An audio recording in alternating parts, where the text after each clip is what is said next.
Hey guys, and welcome to the first edition of No Party Politics. The goal of this channel and these videos is to kind of highlight some of the things that are going on in our society and in the political spectrum and try and hash out what's really going on behind all of this.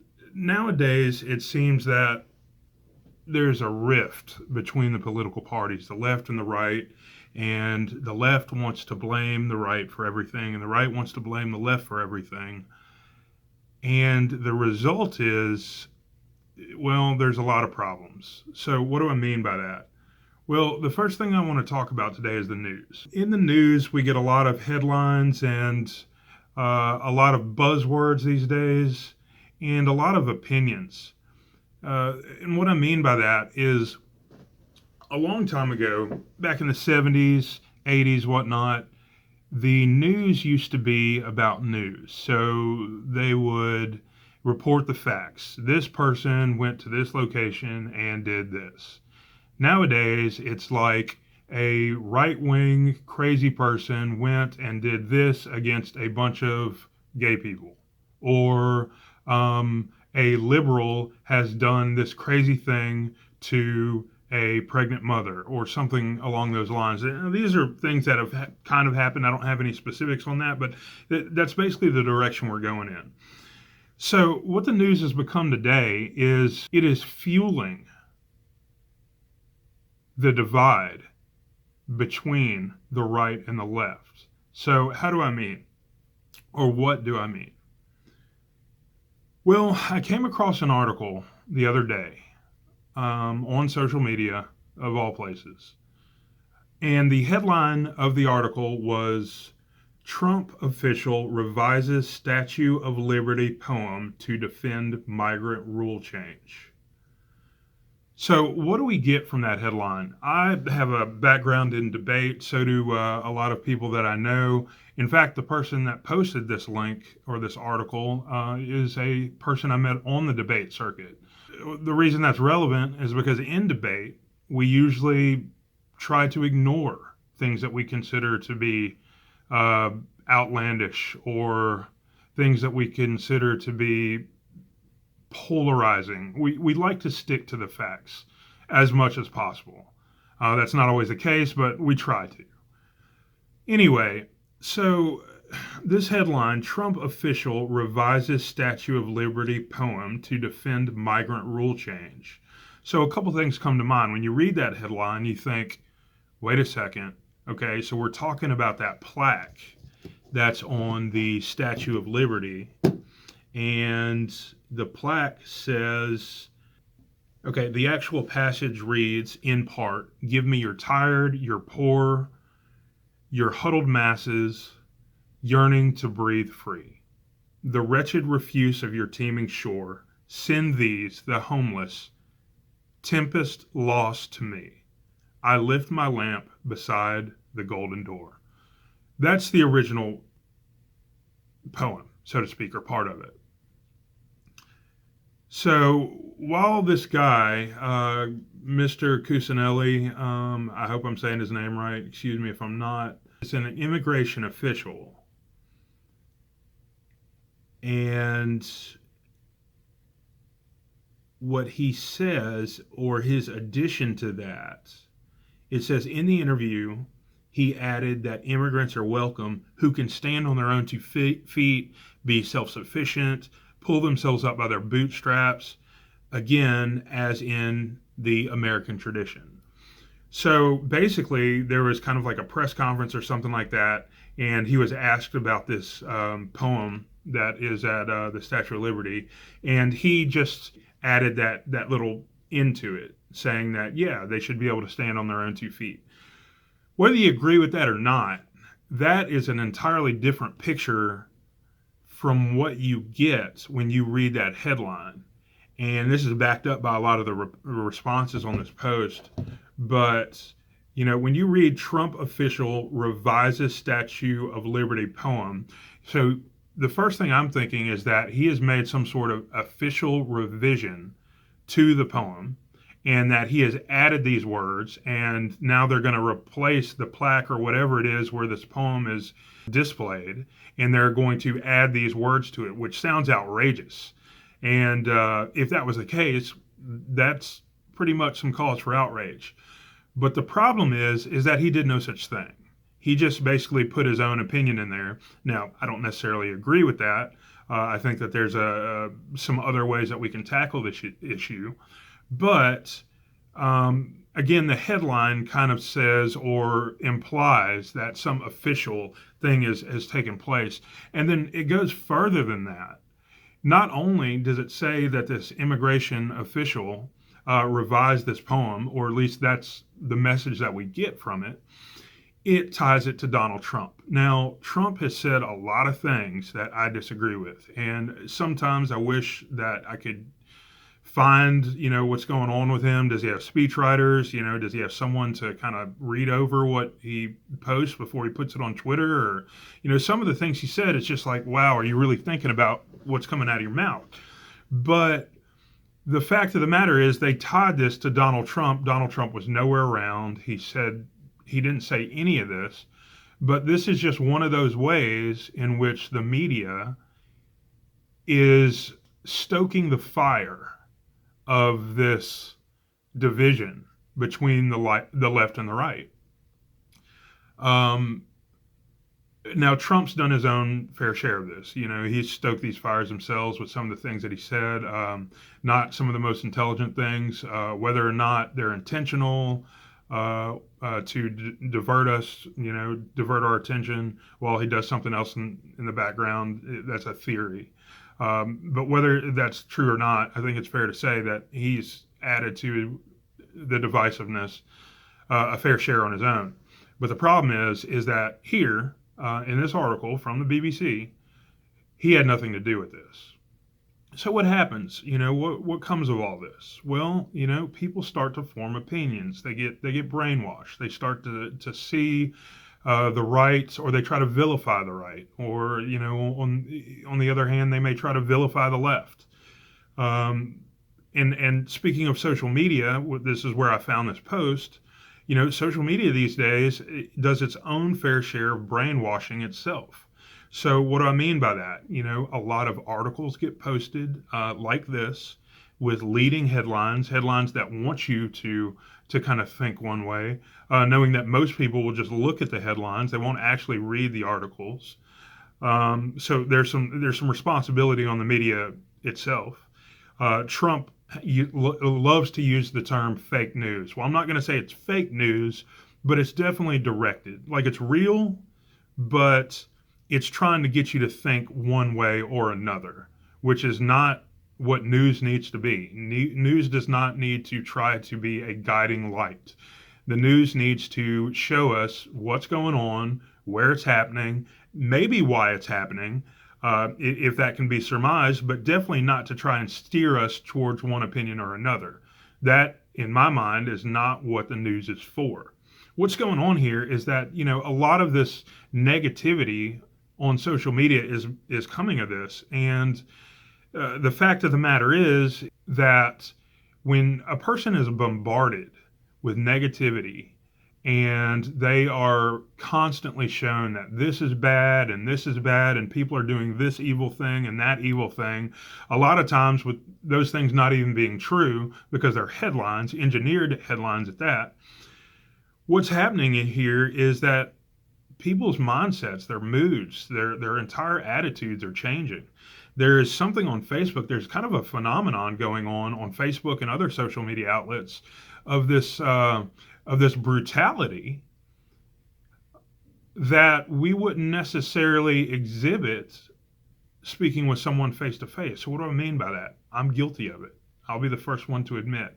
I've gotten on a Facebook post and been much more stern and not as cordial and not as likable as I would be in real life. And I don't know why that is. Maybe it's because I'm behind a keyboard and I don't have to look that person in the eye. But many people do this. People that I've known for years, I've talked to on a regular basis. that are nice people, but when you get when you get behind a keyboard, then all of a sudden things change. It changes who you are. When I was growing up, there was this cartoon, and it was Goofy, and it talked about Mr. Walker and Mr. Wheeler.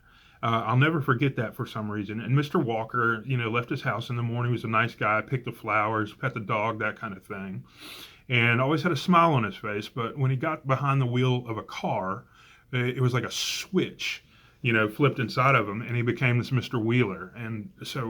And he became rude and aggressive and red-eyed, and he looked like a devil.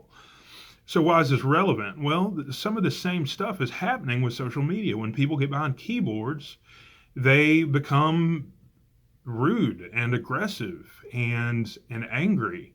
And for some people, this is all they see. Some people aren't as social as others. Some people are more introverted. They don't get out in the public sphere as much as some other people. And the issue we're having with that is these people, especially, this is their only view of the world. This is how they view the world. This is what they think is going on out there, when people generally know how to get along in face-to-face conversation. So the problem is that we have all these negative feelings and these negative ideas rolling around, and we're bombarded with this negativity day in and day out. And, that may be the cause of these mass shootings. Think about it. We've had guns forever, and we've had some mass shootings in the past, but really mass shootings have taken off since the early to mid 2000s. That's right around the time social media became a thing. It's something to think about. I'm not saying this is it for sure, but it's definitely on the list. It should be examined. We've had guns forever, People have been people forever, but nowadays, again, when you get behind a keyboard, it kind of changes who you are. You get this internet tough guy syndrome, and it's not good. And, furthermore, when we talk about social media, we can post anything we want. We post all these articles. People will post the Onion. And the problem with the Onion is, while the Onion's meant to be funny, there are a lot of people who read articles, or not read articles, read headlines from the Onion and accept it as fact. I know this because I will look at an article, I'll say, and I'll look at a headline and I'll say, wow, no. And then I'll see the Onion, and it's like, okay, I get it. But you go down in the comments and people are outraged by this headline. And it's like, wait a second, people are believing this stuff. This isn't funny. This is something that we need to be looking at. This is something that maybe the Onion needs to realize that, hey, look, maybe instead of being entertaining, maybe this satire is actually causing some problems. Who knows? That's for you to decide.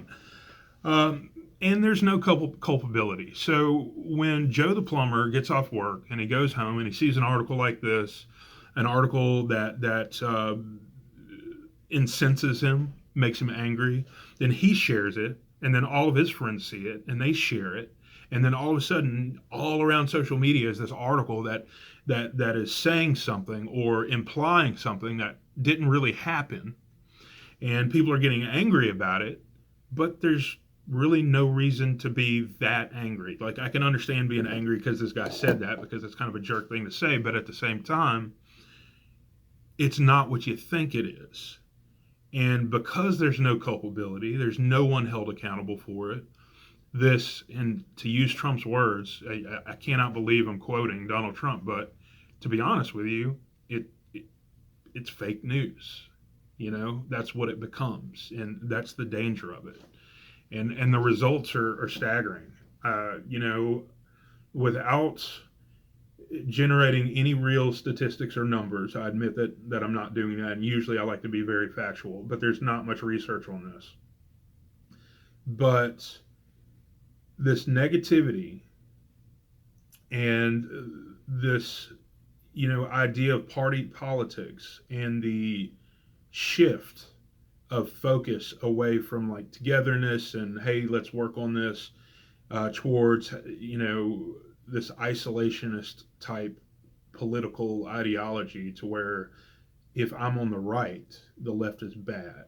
If I'm on the left, the right is bad. If someone on the left comes up with an idea, then I can't like it because I'm wearing a red shirt, and vice versa. It's a problem. So we're not going to get anything done in this country because we are so divided. It's creating a stalemate. So that might be the reason that we have some of the things or some of the issues that we have. It's probably not the guns, as far as I'm concerned. Being a constitutionalist, I'm already, I already get kind of antsy when we start talking about messing with the Bill of Rights. These are very important. They're the reason they're the first 10 amendments to the Constitution. So maybe it's not the guns, you know.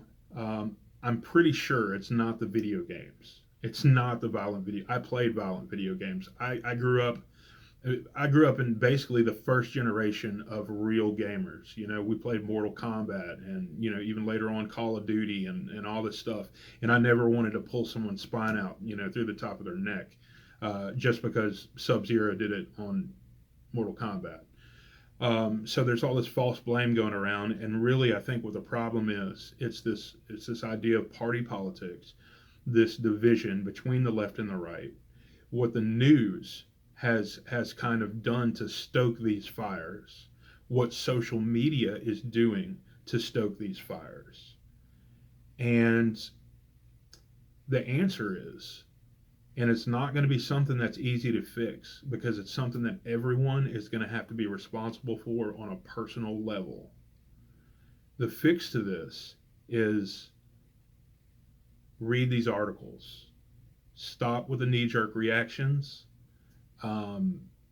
Watch what you post.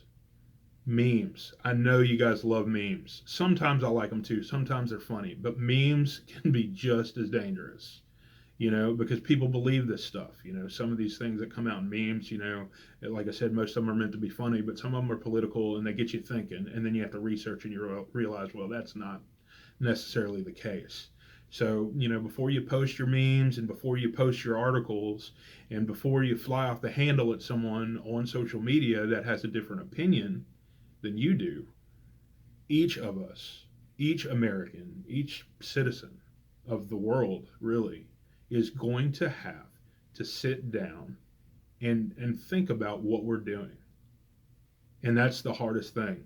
There's no government bill. There's no bill that's going to be proposed that's going to fix any of this. There's nothing that Congress is going to do that's going to fix any of this. The job is ours. It is our responsibility as people to not be jerks, to watch what we're posting, to make sure that we are posting things that are true and fair and balanced and responsible. My dad uses the acronym BARF: balanced, accurate, responsible, and fair. So it's up to us. So next time you get on social media, maybe think about, hey, look, do I really need to be this way, or do I really need to post this? And maybe we can start to scratch the surface of some of the stuff that's going on within our culture. Thank you for tuning in. My name is Julian Lawrence. And if you like this video, hit subscribe, and we'll see you next time.